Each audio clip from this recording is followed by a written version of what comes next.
It all begins on a luxurious yacht in the middle of the night sea, where laughter, glasses of wine, and flashing lights hide a horrifying crime. When a millionaire loses control and kicks his pregnant wife into the freezing water, his mistress films everything on her phone, laughing as if it were a joke. He believes the ocean will swallow his secret forever, that no one will ever find her. But then, amid the darkness and the crashing waves, a fisherman captain spots her drifting in despair. From that moment on, everything changes. Because what the sea returns isn't just a survivor, it's justice itself. And trust me, you won't see the ending coming until we dive into this story together. Let us know in the comments where and when you're watching, because what's coming next will take your breath away. Under the golden Miami sun, the yacht gleamed like a floating palace, slicing through the water with effortless grace. Guests in linen suits and glittering dresses laughed over champagne, the sound of wealth rippling through the waves. A live band played near the deck, and waiters glided with trays of oysters and gold-rimmed glasses. To anyone watching from afar, it looked like paradise. But inside that paradise, something fragile was about to break. Ilara Monroe stood by the railing, one hand resting over her 7-month belly, the other shielding her eyes from the glare. The light shimmered across her pale blue dress, soft and fluttering in the sea breeze. It was the same dress Damien had chosen for her that morning, telling her it would match the color of the ocean. Now that line felt like mockery. She turned and searched for him among the crowd, expecting to see the familiar smile, the partner who had once sworn to protect her. Instead, she saw a scene that froze her blood. At the center of the deck, Damien Voss, her husband, the man the newspapers called the Ocean King, was holding another woman, Celeste Arden, her best friend. Their laughter cut through the music, sharp and clean. Celeste's fingers trailed down his chest as the guests gasped and whispered. Damien didn't flinch. He leaned down and kissed Celeste full on the mouth, the kind of kiss meant to be seen. Cameras flashed. A drone overhead pivoted, recording the moment as if it were a film scene. The world that had always applauded Ilara now applauded her humiliation.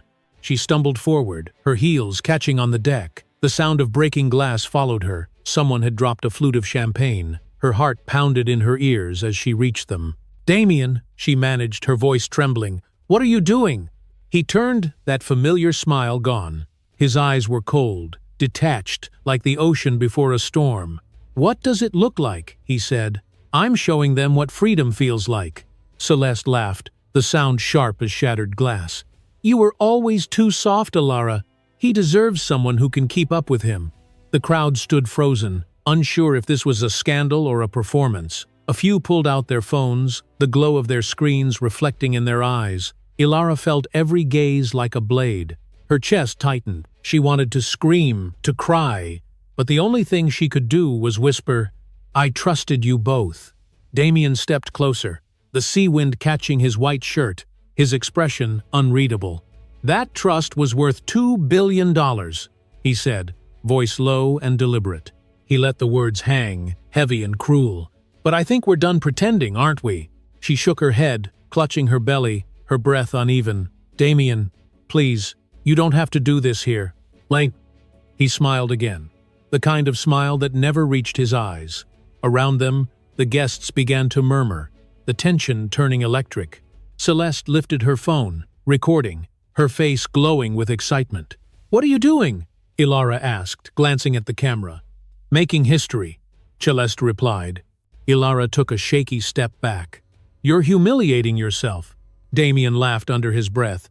"No, Ilara, I'm freeing myself." He moved suddenly, quick and precise, the way a man closes a deal. His polished black shoe struck her chest with brutal force. The sound of the kick was louder than any scream. It echoed across the deck, a dull, final thud against bone.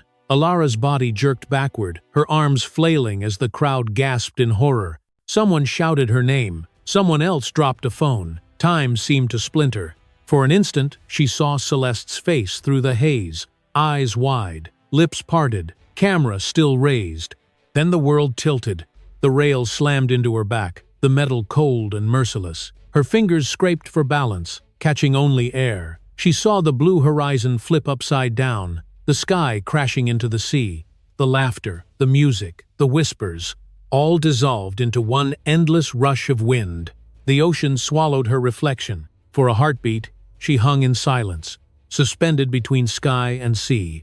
Her mind flooded with fragments: Damien's wedding vow, the nursery waiting at home, the sonogram picture tucked in her purse. Then gravity claimed her.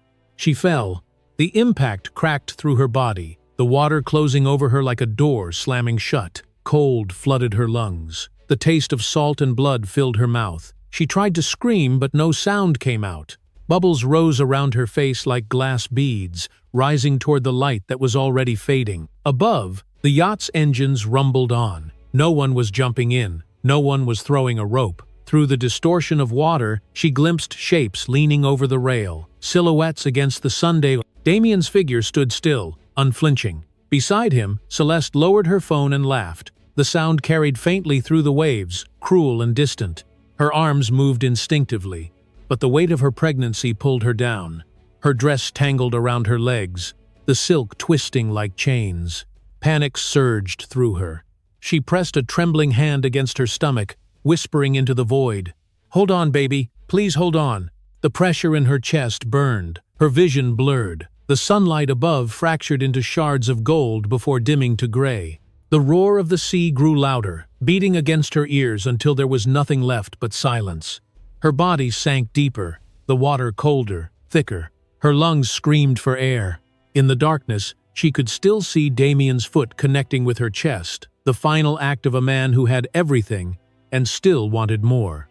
The world narrowed to a pulse, a single fragile rhythm inside her belly, the heartbeat of her child. That sound, barely there, yet defiant, cut through the void like a flare. Ilara's eyes opened. The instinct to live returned with a vengeance. She clawed toward the fading light above, her body fighting the drag of the sea. Pain tore through her muscles. Her dress ripped. She broke the surface for a split second, gasping for air, the sunlight blinding her. The yacht was already a distant silhouette. The laughter carried faintly on the wind, cruel and triumphant. Ilara coughed, salt stinging her throat, her arms thrashing. "Help!" she cried, but her voice vanished into the vast horizon. The sea answered only with waves. Her strength faltered, her vision tunneling. The sky shimmered, then began to fade. The last thing she saw was the trail of foam behind the yacht, glimmering under the sun like a scar across the water. Then silence. The ocean held her in its arms, rocking her between life and death. And beneath the water, the faint sound of a heartbeat kept echoing. The ocean pressed against her from every direction, heavy and merciless. Salt burned her eyes, her throat, her lungs. Ilara Monroe drifted downward, her body twisting in slow motion through the green-blue void. Bubbles escaped her lips in a frantic trail that shimmered like shattered glass. Above, the sunlight fractured into 1,000 trembling pieces, shrinking farther away with every second. The kick had stolen the air from her chest. Pain radiated through her ribs, sharp and spreading. Her pulse thundered in her ears, a wild, panicked rhythm that began to slow as the cold wrapped tighter around her. She tried to move, but her limbs felt heavy, detached, as if they belonged to someone else. The water muffled the world, turned everything into silence and blur. Her dress floated around her like torn petals, silk twisting around her legs, dragging her deeper. For a moment, she thought she was dreaming. She saw Damien's face above her, calm and perfect, his eyes gray as the stormless sea. Then she blinked, and he was gone, replaced by darkness. Ilara's lungs convulsed. She clutched her stomach with both hands. Beneath her palms she felt a faint pulse, fragile and steady, the rhythm of the child that refused to die. Her thoughts scattered like fish fleeing a predator. "The baby," she thought. "I have to breathe. I have to live." Her mouth opened in desperation. Seawater surged in, filling every corner of her chest. The burn was unbearable. Her body arched with instinct, kicking weakly, searching for the surface that had vanished. Above her, a blur of light flickered. It felt impossibly far, like the memory of air. Her mind began to slip. Memories flashed like broken film reels. The nursery painted in cream and blue, the sound of laughter in the old kitchen. Damien placing his hand over her belly for the first time, whispering that she was his future. Now that same hand had ended her life. The betrayal cut deeper than the salt in her wound. Her heart pounded once, twice, then faltered. A dull roar filled her head, drowning thought. Her eyes opened wider. The ocean was endless, green fading into black. Strands of hair drifted across her face, catching the faint glimmer of light. Somewhere above, the shadow of the yacht lingered, smaller now, its engines humming faintly like an echo from another world. No one was calling her name. No one was looking overboard. The laughter from the deck still rang faintly in her ears, unreal and distant. A tear slipped from her eye, swallowed instantly by the sea. "Help me," she tried to say, but only bubbles escaped. The child inside her shifted, a small movement, barely there, but enough to ignite something fierce within her. The world could drown her. She would not let it drown her child. Ilara bent her knees and pushed upward with everything she had left. Her muscles screamed, the weight of her soaked dress dragged against her. But she clawed through the resistance, rising inch by inch. Her fingers stretched toward the distant glow. Her chest burned. Her vision narrowed to a tunnel of light and soundless screams. The surface was close. She could almost see it. A ribbon of sunlight shimmered above, trembling like salvation. She kicked again, lungs on fire. Then her body convulsed and forced another gasp, a mistake that sent more seawater flooding in. She coughed underwater, choking, the effort useless. Pain exploded behind her eyes.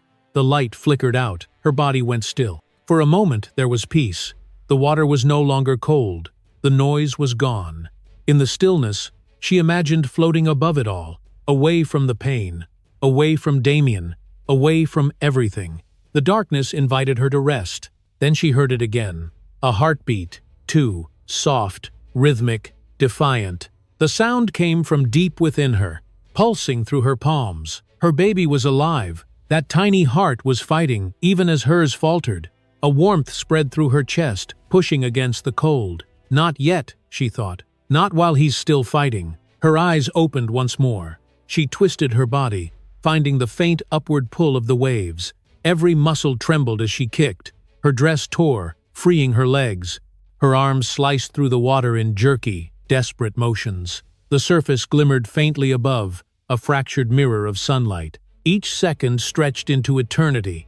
She could hear the blood roaring in her ears, feel the air trapped somewhere above her, waiting. Her chest ached as if it were splitting open. The world blurred into color and light, into the need to live. Her head broke through the surface. Air crashed into her lungs like fire. She coughed violently, retching seawater, gasping between sobs and waves. The light was blinding.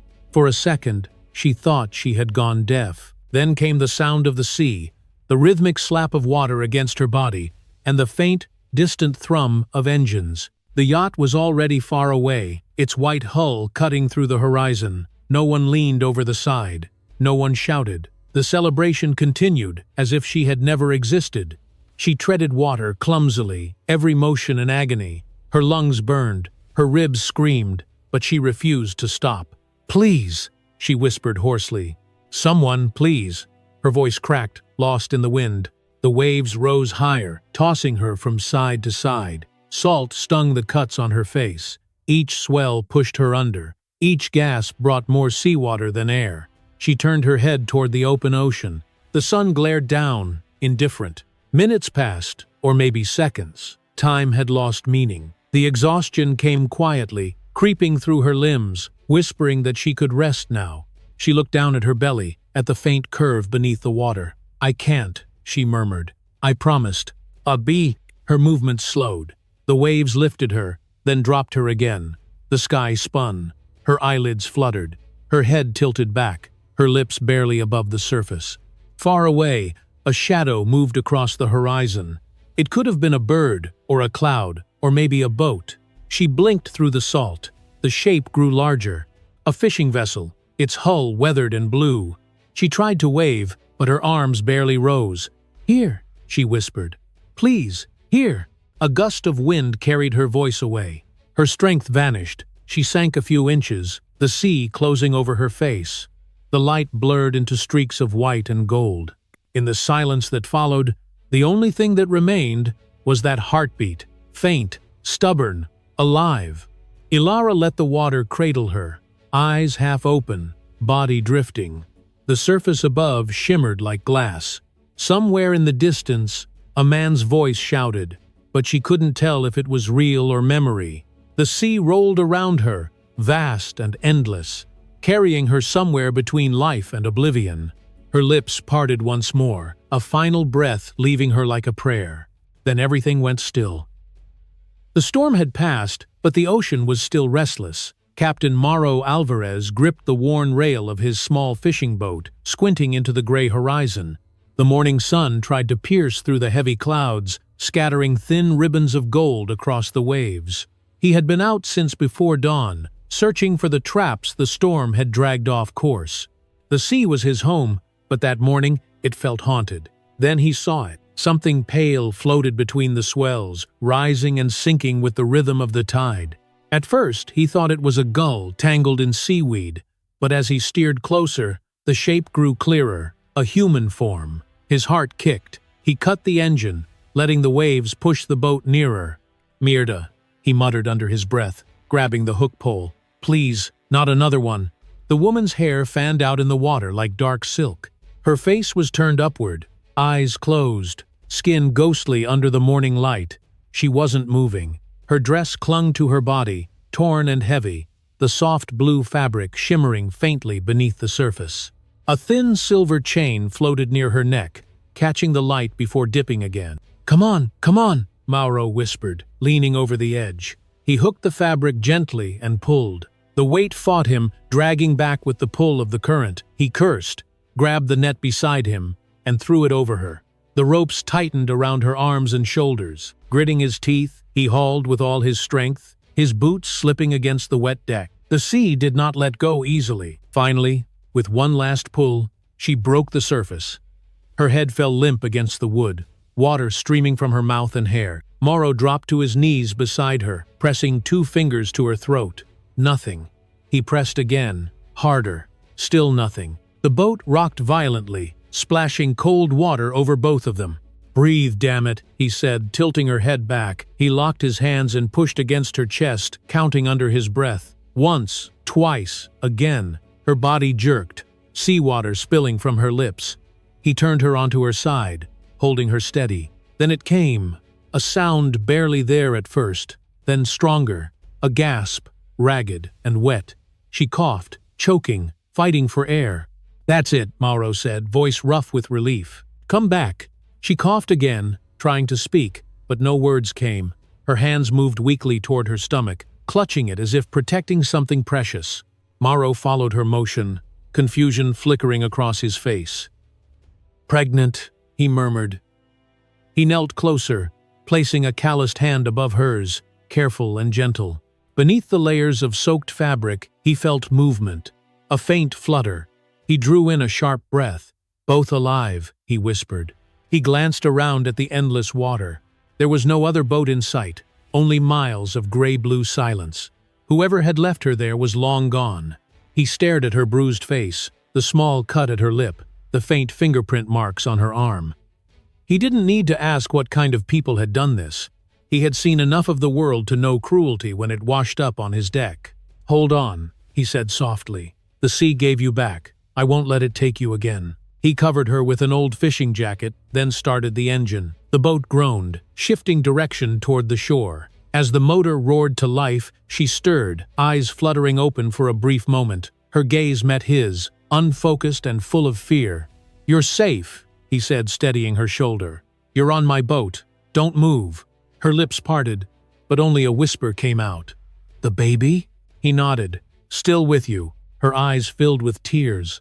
A single breath escaped her, half sob, half relief, before she fainted again. By the time the coastline appeared, the sun was higher. Mauro guided the boat toward a quiet cove where the cliffs shielded the waves. He carried her inside his cabin, laying her carefully on the cot he used for long voyages. Her skin was still cold. He lit the small stove and poured a cup of warm water, watching the steam curl in the air. Hours passed. The rhythmic sound of the sea outside was the only thing that filled the silence. Mauro checked on her every few minutes. She breathed unevenly, but her pulse remained steady.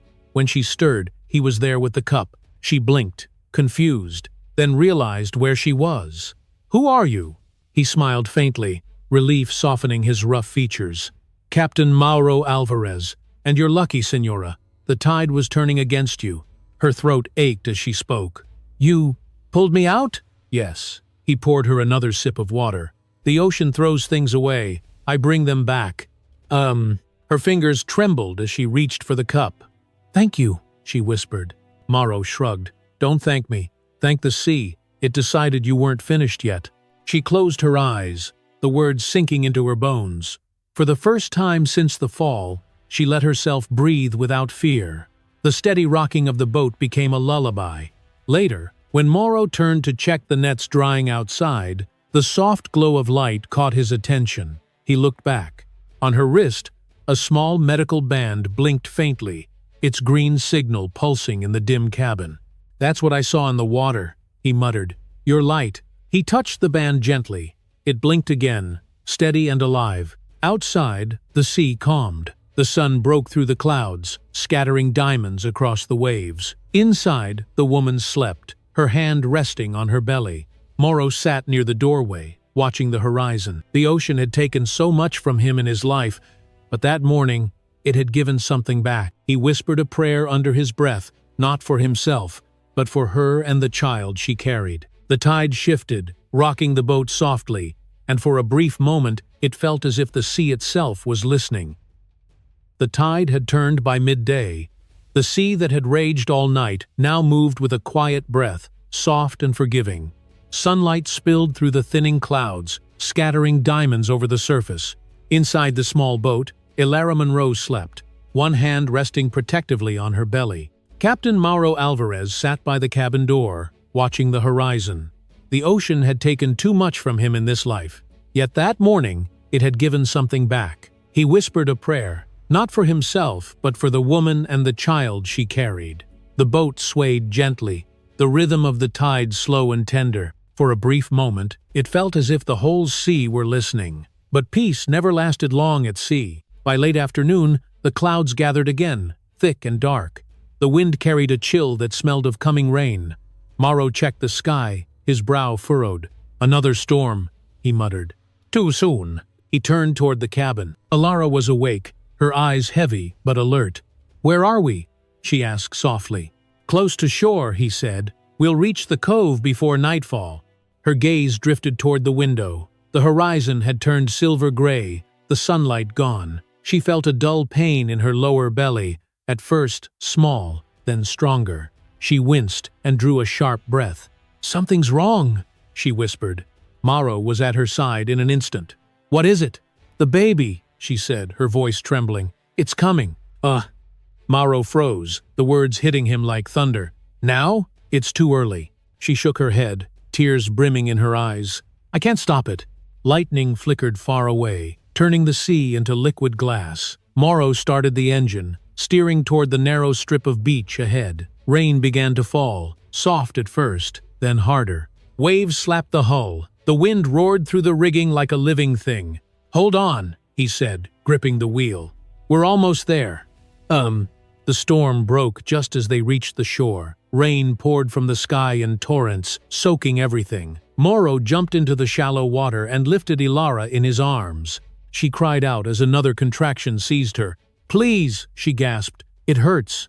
"I know," he said, his voice rough with effort. "Hold on to me." He carried her up the sand toward the small wooden hut he kept for supplies. The wind howled, tearing at his jacket. The door burst open with a crash, and he laid her on the cot inside. The air was thick with the scent of salt and damp wood. Outside, thunder rolled like cannon fire. Ilara's cries echoed against the walls. Her face was pale, her hair plastered to her forehead. "The baby's too soon," she whispered. "I'll get help," Mauro said, rushing to the corner where his old radio Saturday. He twisted the knobs, but only static answered. He slammed his fist against it. Come on, you." Finally, a voice crackled faintly. "This is Sister Clara," it said, weak but clear. "Mauro, is that you?" "Yes," he shouted. "I've got a woman here. She's in labor. She won't make it alone." "Keep her warm," the voice replied. "I'm coming." Minutes later, The door flew open again. A figure stood in the rain, cloaked and breathless, clutching a worn leather bag. "Where is she?" "Here," Mauro said. "Hurry!" Sister Clara moved quickly, her gray shawl dripping onto the floor. She knelt beside Alara, taking her pulse, checking the position of the child. "The sea doesn't wait," she murmured. "We'll have to deliver now." Mauro lit the lantern and placed it near the bed. The fire crackled, fighting the draft. Rain pounded the roof like fists. Alara gripped the edge of the cot, her knuckles white. "Breathe," Sister Clara said calmly. "In through the nose, out through the mouth. You can do this." Alara shook her head. "I can't. It's too soon." "No." "You must," the nun replied. "The sea didn't return you to let you die tonight." Another contraction tore through her, violent and deep. She screamed, the sound swallowed by thunder. Mauro brought water from the stove, his hands shaking. "Tell me what to do," he said. "Stay near," Sister Clara answered without looking up. "If she faints, keep her awake. Talk to her." "Alara," Mauro said gently, leaning close. "You're strong. You made it through worse. You can do this too." "Nah." She met his eyes through tears, nodding faintly. "For him," she whispered. The storm raged. The lantern flickered, casting long shadows on the walls. Each cry from Alara seemed to echo through the sea outside. Sister Clara worked with steady precision, guiding her through the contractions. "Now," she said firmly. "Push." Alara gathered the last of her strength and bore down. Pain ripped through her, raw and consuming. She thought she would shatter, her vision blurred. Lightning flashed again, filling the room with white light. "One more," the nun urged. "Push again." Alara screamed, and the sound cut through the storm like a blade. Then came silence. The wind paused. Even the rain seemed to hold its breath. For a heartbeat, there was nothing. Then a cry, small, sharp, alive. Alara collapsed back onto the cot, sobbing in disbelief. Sister Clara lifted the newborn, wiping him with a clean cloth. "A boy," she said softly. "He's strong." "Mun." Mauro exhaled, wiping his face with his sleeve. He laughed quietly, a sound full of wonder. Alara reached out weakly. "Please, let me hold him." Sister Clara placed the child in her arms. He was tiny, red-faced, perfect. His small fingers curled around hers. Alara pressed him to her chest, feeling his warmth, his heartbeat. "Maris," she whispered, "the sea gave you back to me." Outside, the thunder rolled away toward the horizon. The wind eased. The first light of dawn touched the waves. Mauro watched from the doorway, the lantern glow reflecting in his eyes. "Welcome to the world, little one," he said quietly. Inside the hut, mother and child rested in the calm that follows the storm. And for the first time since the sea had swallowed her, Alara felt whole again. Morning sunlight filtered through the cracks in the wooden shutters, washing the room in gold. The storm had passed, leaving behind a silence so deep it felt sacred. The fire had burned down to soft embers. Beside it, Alara Monroe slept with her newborn pressed to her chest. The baby's tiny breaths rose and fell in rhythm with the tide outside. Captain Mauro Alvarez sat by the doorway, his weathered hands wrapped around a cup of coffee. He watched the sea beyond the dunes, calm now, almost innocent. The same ocean that had nearly taken her life was smooth as glass. He thought of how fragile everything was, how quickly the water could change its mind. A faint sound drew his attention. Alara stirred, her eyelids fluttering open. "Is it morning?" she whispered, her voice thin. "Yes," Mauro said softly. "The sea's quiet again." She smiled weakly and looked down at the child. "He's beautiful." "He's strong," Mauro replied. "Both of you are." Alara brushed her finger along her son's cheek. "Maris," she murmured. "He belongs to the water." Before Mauro could answer, a distant sound rolled through the air. Not thunder, engines. He stepped to the window. Out on the horizon, a dark speck moved closer, growing larger. The deep thrum of rotor blades followed. "A helicopter," he frowned. "That's strange. No one comes out here after a storm." Ilara's heartbeat quickened. Who would it be? Mauro didn't answer. He grabbed his binoculars from the shelf and raised them to his eyes. The sun glinted off the metal body of the aircraft. It was sleek, painted black and silver, not the kind used by rescue crews. On the side, Faint letters gleamed, Hale Industries. He lowered the binoculars slowly. "It's not the Coast Guard," he said. "Looks private." Alara sat up, clutching the baby closer. "Private?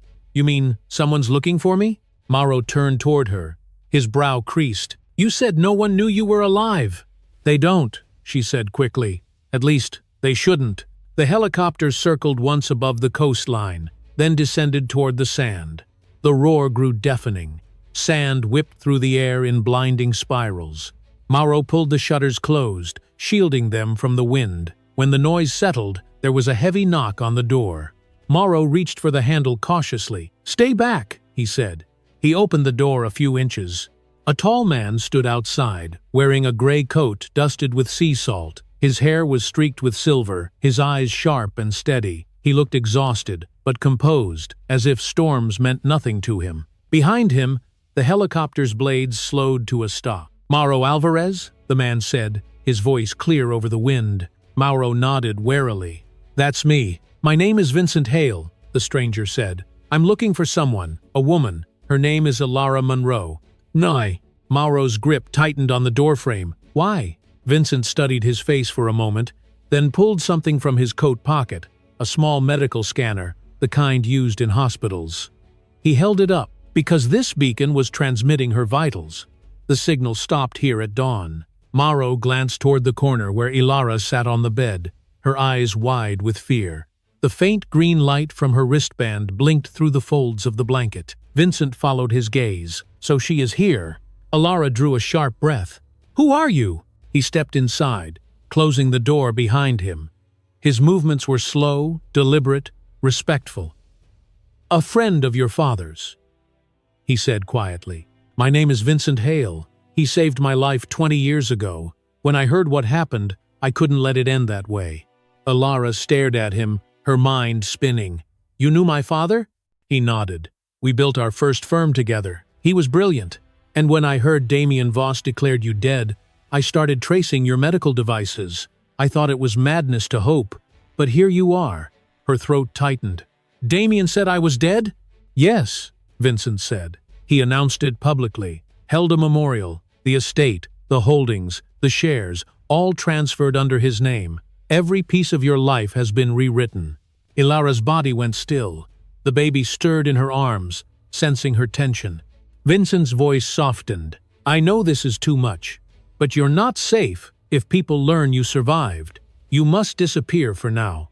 Mauro stepped forward. "She just gave birth. She can't disappear anywhere." Vincent turned to him. "I have a safe house inland, doctors, security, everything she needs. Damien won't find her, not until she's ready." Alara looked between them, disbelief and fear fighting inside her. "You expect me to hide forever?" "I expect you to live," Vincent said. "To heal. To decide what to do with the truth when you're strong enough." Outside, the wind picked up again. The helicopter's blades began to spin, scattering sand against the windows. Ilara's gaze drifted to the small medical monitor on the table. The screen glowed faintly, showing 2 steady heartbeats. Hers and the child's. The proof that they existed. That they had survived. She looked back at Vincent. "If I go with you, what happens to Captain Alvarez?" Vincent glanced at Mauro. "He'll have my protection and my gratitude." Mauro crossed his arms, studying the stranger. "She owes me nothing," he said. "But if you mean to help her, then keep her name off every paper you touch. Let her live as someone else." Vincent nodded. "That's exactly what I intend." Ilara hesitated, then whispered, "What will I be called?" Vincent's gaze softened. "You can choose, but Alara Monroe is gone. The world buried her at sea. Whoever you become next will be free." She looked down at her son. His tiny hand rested against her collarbone, his skin warm and fragile. The decision came quietly, without words. She met Vincent's eyes. "Then she's dead," she said softly. "But I'm not." Vincent's expression didn't change, but something in his posture eased. "Good," he said. "We leave before nightfall." He turned to Mauro. "You've done more than anyone could ask. I'll have a team secure this place once we're gone." Mauro nodded slowly. "Take care of her. The sea gave her back for a reason." Vincent glanced at Alara and the sleeping child. "It usually does." The wind howled once more outside, rattling the door.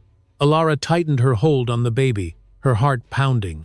The ocean stretched beyond the dunes, silent and endless.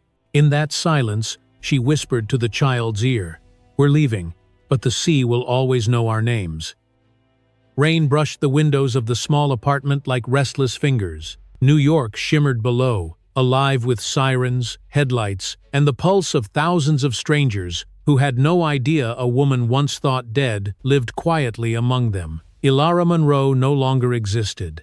In her place stood Anna Monroe, analyst for Hale Investment Group, a name without history, without ghosts. The city was her disguise.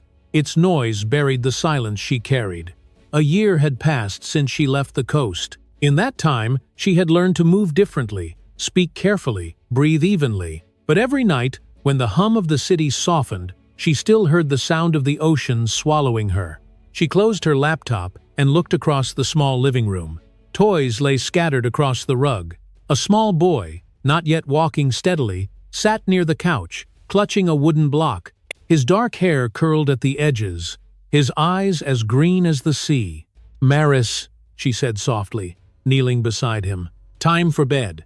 He smiled, reaching for her hand, his tiny fingers wrapped around her thumb. Every time she looked at him, she remembered why she had survived. She tucked him into the crib, humming the tune Sister Clara had sung on the night of the storm. When his breathing slowed, she turned off the light and returned to her desk. The laptop screen glowed with a spreadsheet filled with numbers, names, and hidden accounts. Every transaction led back to one man, Damien Voss. She traced the lines again, the columns of offshore transfers and ghost corporations. The evidence was growing, piece by piece.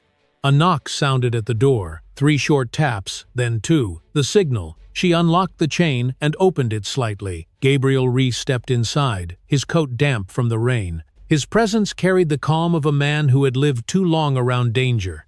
"Vincent sends his regards," he said, setting his briefcase on the table. "And a warning, Voss is shifting assets again." Alara motioned for him to sit.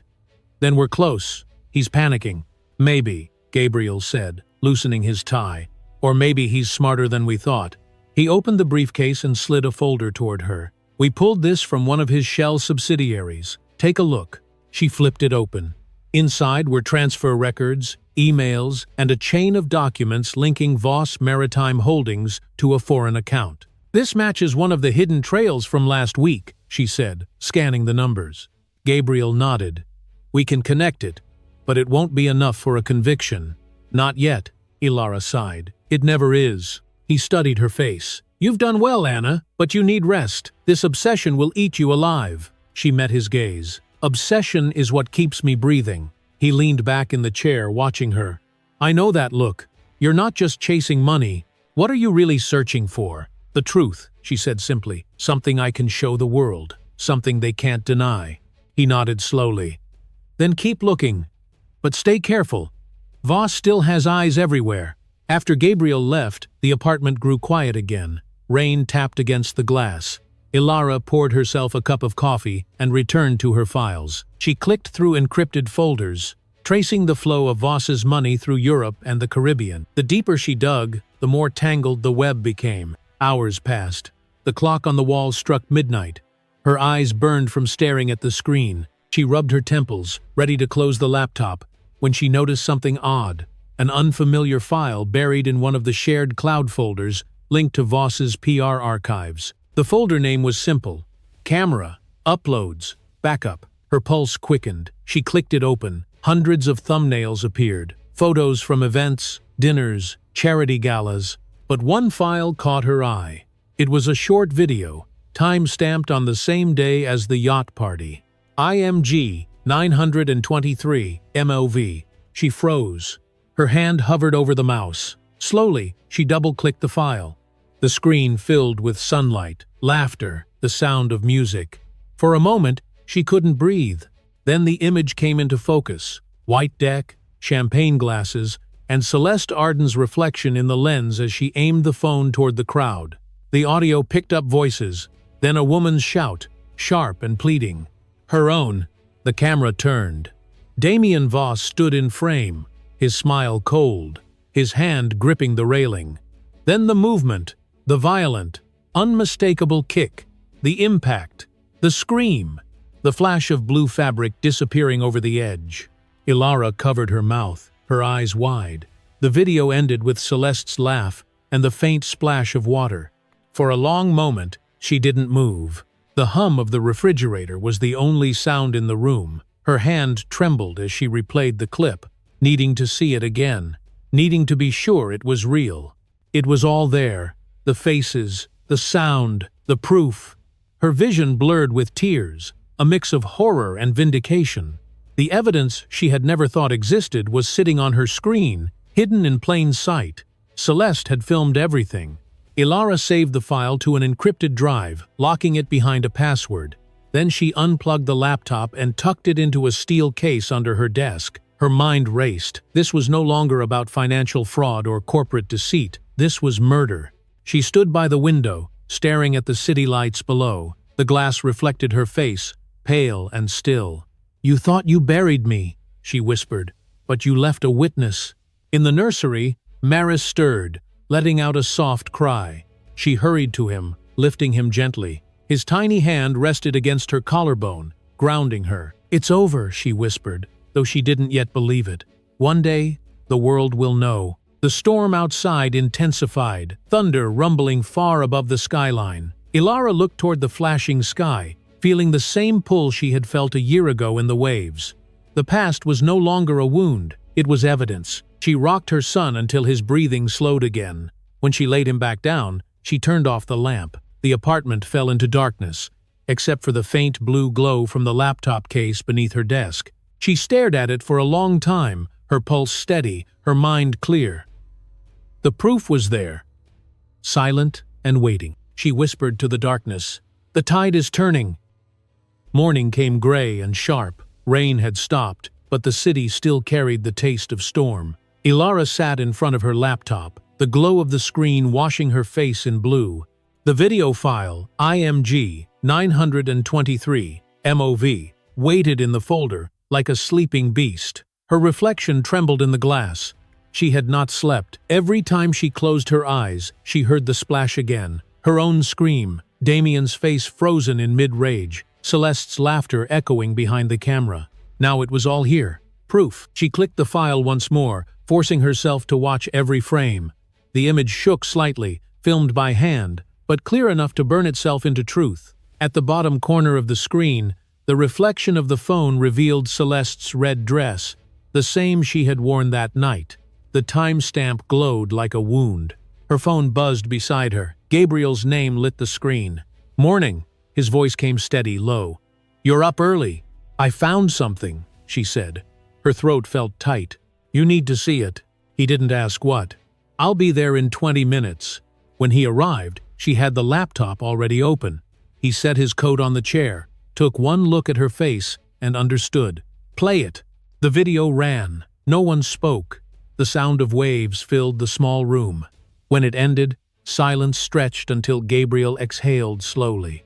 "Good God," he whispered. "That's the smoking gun." Ilara nodded, her voice barely above a whisper. He thought it vanished. Celeste recorded it, and somehow it synced to a shared cloud. "I found it last night." Gabriel leaned forward. "Does anyone else know?" "No, not yet." He closed the laptop gently, as if it were made of glass. "Then we keep it that way. For now, this doesn't exist. We duplicate, encrypt, and trace the metadata. When the time comes, it will speak for itself." Ilara looked at him. "Can it hold up in court?" "If we can prove the source, yes. The file has embedded GPS and device signatures. Vincent's digital forensics team can authenticate it. Once verified, not even Damien's lawyers can deny it." She pressed her palms together, breathing out. "For a year, I thought I'd lost everything. Now it's all right there, in 20 seconds. 20 seconds that change everything," Gabriel said. He pulled out his tablet, connecting drives, copying the file onto a secure network.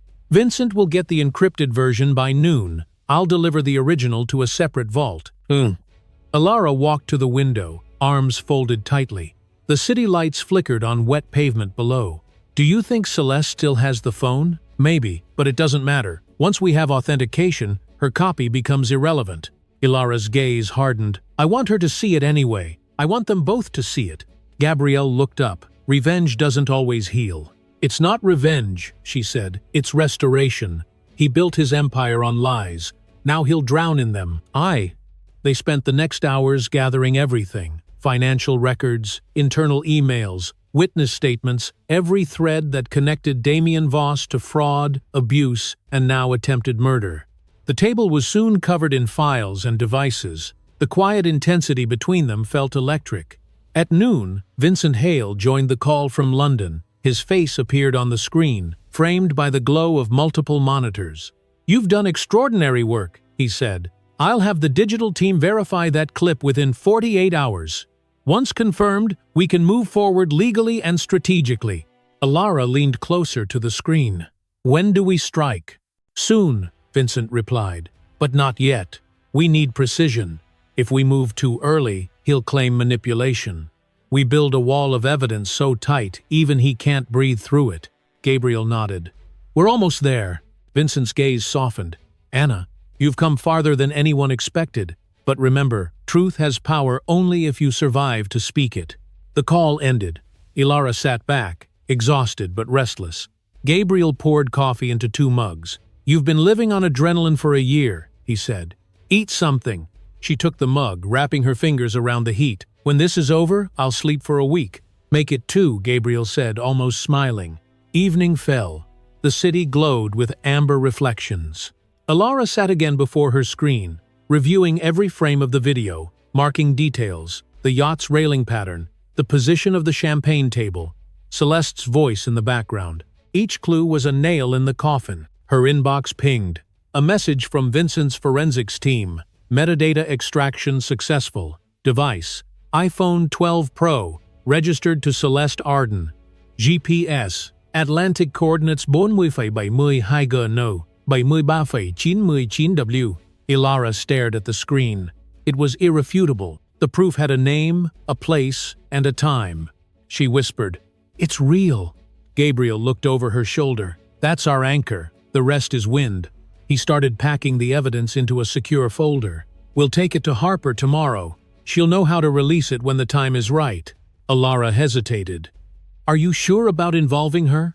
Harper Quinn built her career exposing men like Voss. She'll make sure the world sees it." Ilara nodded slowly, though her chest tightened. "I'm not ready to face the world." "You don't have to," he said. "The truth will do it for you." The room grew quiet. Outside, thunder rolled again in the distance, faint but steady, like a heartbeat returning after silence. She turned to the window. The reflection staring back at her was no longer fragile. The fear that once lived behind her eyes had hardened into something else. "Tomorrow," she said quietly. "We start tomorrow." Gabriel met her gaze. "Tomorrow," he echoed. The monitor light blinked once, confirming the transfer.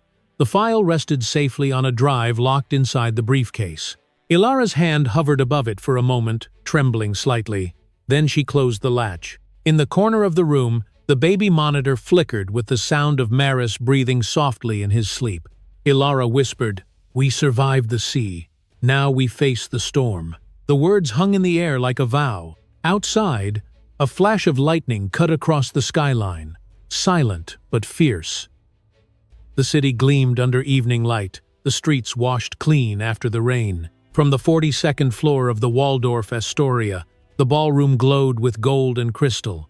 Dozens of guests moved between tables, laughter mingling with the clink of glasses. Cameras flashed as waiters glided across marble floors. It was Damien Voss's favorite stage. Tonight was his annual maritime charity gala, his chance to remind the world that he was untouchable. He stood near the center of the room, a picture of control in a black tuxedo.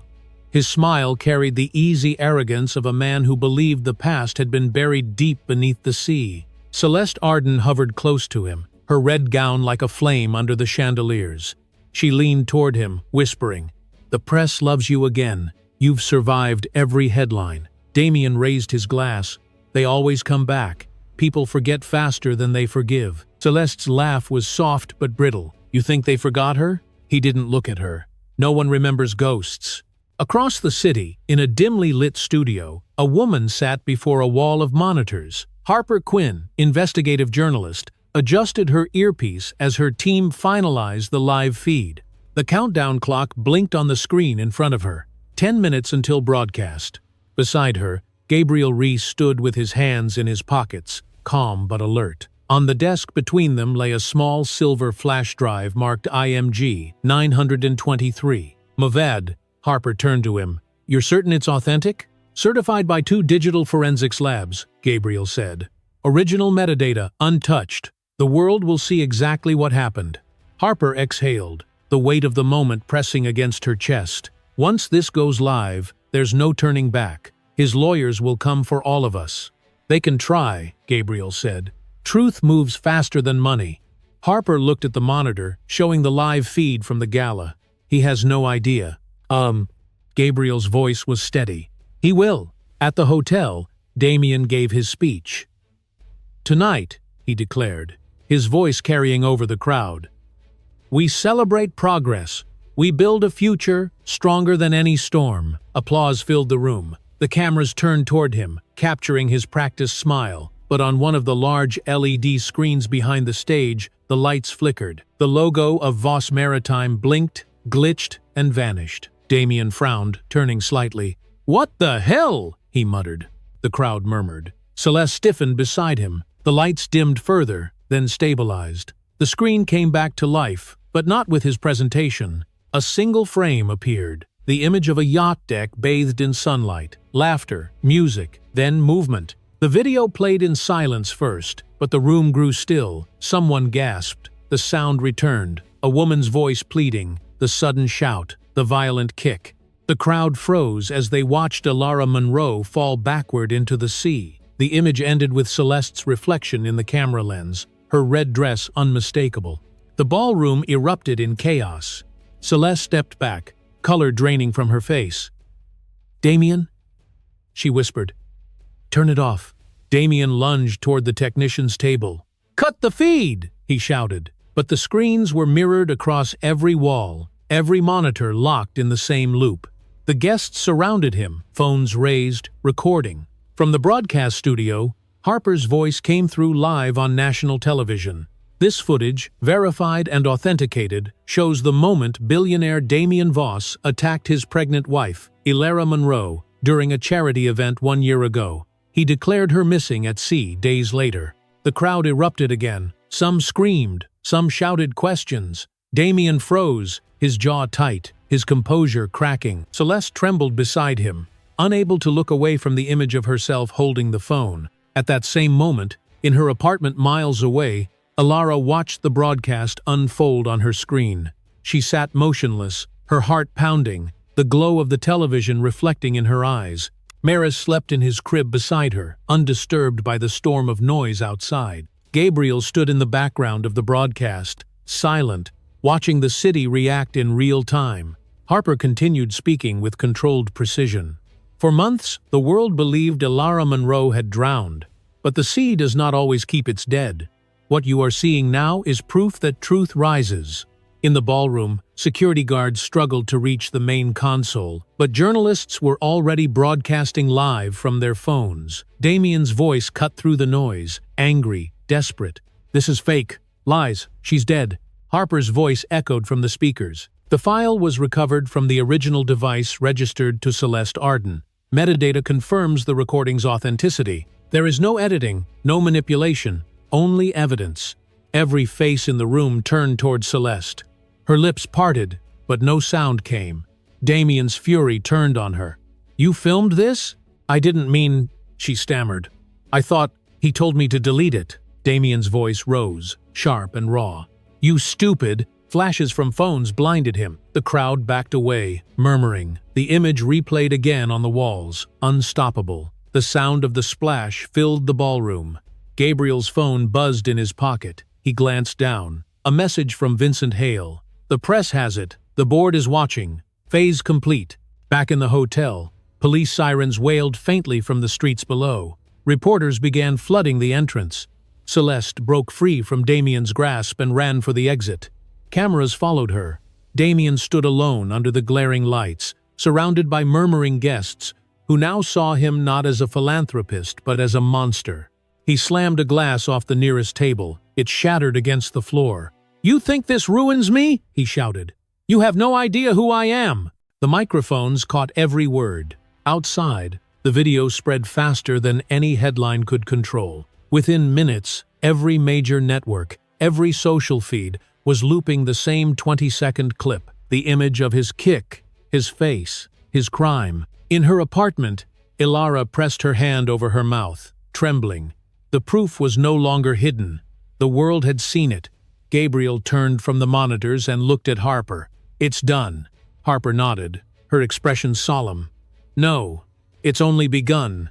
On the hotel stage, Damien Voss looked up at the frozen image of the woman he had tried to erase. The crowd's silence closed in around him, heavy and merciless. Somewhere across the city, church bells began to ring. The sky over Manhattan was heavy and gray when the courthouse doors opened. Reporters surged forward as Damien Voss stepped out of the transport van, wrists cuffed, face pale. The cameras exploded with light. Shouts rose from every direction. He kept his eyes down, the flashbulbs reflecting off his wet hair. The storm that had followed him for months had finally arrived at its quiet center. Inside the courtroom, silence fell like a held breath.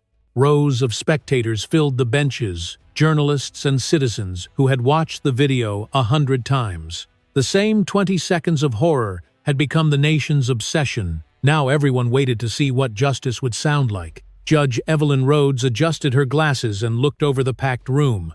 Her tone was calm but unyielding. "Court is now in session. This proceeding concerns sentencing for the defendant, Damien Voss, and co-defendant, Celeste Arden. You." At the prosecution's table, Gabriel Reese organized his notes with steady hands. His expression revealed nothing, but his pulse beat hard beneath the collar. Across from him, Damien sat stiffly, jaw clenched, eyes fixed on the polished table. Celeste sat beside her lawyer, trembling. The red of her dress was gone, replaced by the gray uniform of the accused. The clerk stood. "Case 4217. The People versus Damien Voss and Celeste Arden. Charges include attempted murder, aggravated assault, and criminal conspiracy." Judge Rhodes nodded. "Proceed." Gabriel rose, his voice even but sharp. "Your Honor, the evidence before this court is absolute. The defendant, Damien Voss, intentionally assaulted his pregnant wife, Ilara Monroe, causing near-fatal injury, and attempted to conceal the crime through manipulation and deceit. The court has seen the verified video. The nation has heard the truth. Today, the law must speak louder than wealth." He turned slightly toward the jury box, though no deliberation remained. The world often doubts that justice can reach men like him, but today, that doubt ends. The judge gestured. "Defense?" Damien's attorney stood, voice trembling under the weight of futility. "Your Honor, my client has expressed remorse. He has cooperated." "Remorse?" Gabriel interrupted. He laughed while his wife drowned. The room stirred. The judge struck the gavel once. "Mr. Reese, you will allow counsel to finish." The defense swallowed. "Your Honor, we only ask for leniency. My client has suffered public humiliation, financial loss, and the destruction of his name." Gabriel stepped forward again. "He destroyed lives. He should be grateful he still has his own." The judge raised her hand. "Enough. The court has heard all arguments." Celeste's lawyer rose next. "Your Honor, Miss Arden acknowledges her part in these events. She cooperated with authorities, providing the original device used to record the crime. Without her, the video would never have been recovered." Celeste's voice broke as she whispered, "I didn't mean for it to happen." The judge regarded her for a long moment. "Intent matters, Miss Arden, but so does complicity." The courtroom fell still. The sound of rain began to patter faintly against the high windows. Judge Rhodes lifted the sentencing papers. "Before I deliver judgment, is there anything either defendant wishes to say?" Damien stood slowly, his chair scraping the floor. His voice was low but steady. "Everything you've heard has been twisted. I made mistakes. Yes, but I never meant to kill her." Gabriel's eyes darkened. He leaned toward the microphone. "Intentions don't erase impact, Mr. Voss. She nearly died because of you." Damien turned toward him, rage flaring. "You don't know what it's like to lose control." Gabriel's reply was cold. "You never had control. You had power." Judge Rhodes slammed the gavel. Order! The sound echoed through the chamber, cutting through the tension. Damien sat back down, eyes blank. The judge rose. Having reviewed the evidence, testimony, and public record, this court finds no ambiguity in guilt. The attack on Alara Monroe was deliberate, violent, and intended to silence her. The subsequent fraud and cover-up compound that crime. The wealth you used as a weapon will not shield you today. Geburtstag, Damien Voss. You are hereby sentenced to 30 years in federal prison without the possibility of parole for 20. The court recommends placement under maximum security at Greenmount Federal Correctional Facility. The gavel struck once. Gasps rippled through the room. Celeste covered her face, sobbing. The judge turned to her. Celeste Arden, while your cooperation is noted, you participated in an assault and attempted obstruction of justice. For your actions, this court sentences you to 10 years in federal prison with eligibility for parole after 5. Celeste nodded through tears. Yes, Your Honor. Judge Rhodes's tone softened slightly. Let remorse guide what remains of your life. She turned back to the room. Let this record show that justice, when it comes, is not vengeance. It is balance restored. Oh, outside, thunder rumbled again, faint but steady, as if the city itself exhaled. Gabriel closed his briefcase. The jury sat unmoving, faces pale, absorbing what they had witnessed. Damien leaned toward his lawyer, his voice cracked with disbelief. 30 years? This isn't possible. His lawyer whispered back, It's done. Bailiffs approached, securing his wrists in metal cuffs. Celeste buried her face in her hand. Judge Rhodes struck the gavel one last time. This court finds the defendants guilty as charged. The law has spoken. The sound reverberated through the room. Justice delivered. Reporters rose, murmuring. Cameras flashed from the gallery as the bailiffs led the 2 convicts down the aisle. Damien turned once, just before the door. His eyes met Gabriel's, cold and empty, then dropped to the floor. In the hallway, the hum of voices swelled. Headlines were already forming. Millionaire sentenced to 30 years. Mistress receives 10. Inside the courtroom, Gabriel stood alone for a moment, staring at the empty defense table. He exhaled, slow and heavy. Above the bench, the flag hung motionless, the gold trim glowing faintly in the courtroom light. The gavel rested still, but its echo lingered, deep and final, like a heartbeat fading into silence. Morning sunlight spilled across the quiet harbor. The waves were gentle, small and silver under the rising light. Fishing boats drifted in the distance, their masts swaying like slow pendulums. The air smelled of salt and bread from the nearby bakery. It was a peaceful morning, the kind of peace Alara Monroe once believed she would never feel again. She walked along the wooden pier, her coat brushing softly against her legs. The wind lifted her hair. For a moment, she stopped, looking out to where the sea met the horizon. A year ago, that same sea had swallowed her. Now, it reflected the light back to her like an old friend who had finally forgiven her for surviving. At the end of the pier stood Captain Mauro Alvarez. His weathered hands held a small bouquet of wildflowers, wrapped clumsily in paper. "You're early," he said, smiling beneath his gray beard. Alara returned the smile. "You taught me that the tide waits for no one." "Los," he chuckled, handing her the flowers. "And yet here you are, still standing against it." She looked down at the bouquet. "I couldn't have, without you." Mauro's eyes softened. "You saved yourself, Nina. I just pulled you to the surface." They stood quietly for a moment, watching the sunlight shimmer on the water. Then Alara took a small folded envelope from her pocket and handed it to him. "It's for your foundation," she said, "for the families of lost sailors. I promised myself I'd help the ones who still wait by the shore." He accepted it, his voice low. "You already have, but thank you." As she turned to leave, he called after her. "What will you do now?" She paused, the sea breeze catching her hair. "Live," she said, "and build something that lasts." The cafe stood at the edge of the harbor, its windows open to the light. The sign above the door read Grace and Light Foundation. Inside, the scent of coffee mixed with paint and paper. Volunteers moved between tables, sorting donations and writing notes. A photo of Alara holding her newborn son hung by the entrance, the words beneath it simple: "Hope is a tide that never retreats." Gabriel Reese sat at one of the tables, reviewing documents. When he looked up, his expression softened. "You really did it," he said. "From courtrooms to coffee cups." Ilara smiled. "One rebuilds the world, one person at a time." He gestured toward the wall where framed certificates hung. "And the board approved your scholarship fund?" "Yes," she said, "for single mothers who need a second start. It's small now, but it will grow." Gabriel closed the folder. "You could have disappeared quietly. No one would have blamed you." "I tried that once," she said, pouring him a cup of coffee. "It felt like dying slowly. This feels like breathing." They sat for a while in silence, watching the sunlight spread across the floor. Outside, the sound of seagulls filled the air. The door opened, and Vincent Hale entered, carrying a small box wrapped in dark blue paper. "You forgot this," he said. "It was delivered to my office." Ilara took it, curious. Inside lay a silver pendant shaped like a wave. A note rested beneath it. "For the woman who rose." She smiled faintly. "You?" Vincent shook his head. "No. Anonymous donor. But I have my guesses." Gabriel leaned back in his chair. "The world's finally on your side, Ilara. Articles, interviews, donations. You've become what he pretended to be, a symbol of strength." Ilara looked out the window at the water. "I don't want to be a symbol. I just want to be real." Vincent smiled.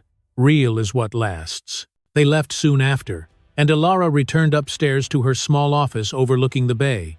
The walls were painted pale cream, the same color as the room where she had once dreamed of raising her child. A crib stood near the window. Inside, her son slept peacefully, one hand curled near his face. She sat beside him, tracing a fingertip along his tiny palm. "Finn," she whispered, "you'll never know the darkness that made you possible, only the light that came after." The baby stirred, then settled again. She smiled, resting her forehead against the crib's edge. Outside, the bells of Street Helena rang from across the harbor. She looked toward the church, its white spire glinting under the morning Sunday. The sound carried over the water, clear and calm. A knock came at the door. Harper Quinn stepped in, camera in hand. "Sorry," she said softly. "I just came to drop off the final cut of the documentary. Thought you might want to see it first." Ilara nodded. "Leave it on the desk. Thank you for telling the story right." Harper hesitated. "You told it, Ilara. I just held the mirror." When she left, Ilara sat down at her desk and opened the laptop. The screen flickered, and Harper's voice filled the room. "1 year ago, a woman fell into the sea. Today, she stands on the shore of her own rebirth." Images appeared. The trial, the cafe, the volunteers, the waves rolling under sunlight. Then her face, serene, unafraid. The closing line lingered. "Justice is not the end. It is the beginning of peace." Ilara closed the laptop gently. The words stayed with her. The afternoon light softened into gold. She took Finn in her arms and stepped outside onto the balcony. The breeze carried the scent of salt and spring flowers. Below, the harbor shimmered, alive with boats and voices. She whispered to her son, "Do you hear that? That's life moving forward." He gurgled softly, eyes bright as the sky. She laughed quietly, tears glinting in the corners of her eyes. "You and I, little one, we're the proof that the sea gives back what it takes." As the sun lowered, painting the water in shades of fire and rose, Ilara lifted her face to the wind. The world no longer felt like a wound. It felt like a promise. Behind her, the sign on the door caught the fading light. Grace and Light Foundation, founded by Ilara Monroe. The sea was calm again, as if keeping watch. Somewhere beyond the horizon, the tide turned toward morning.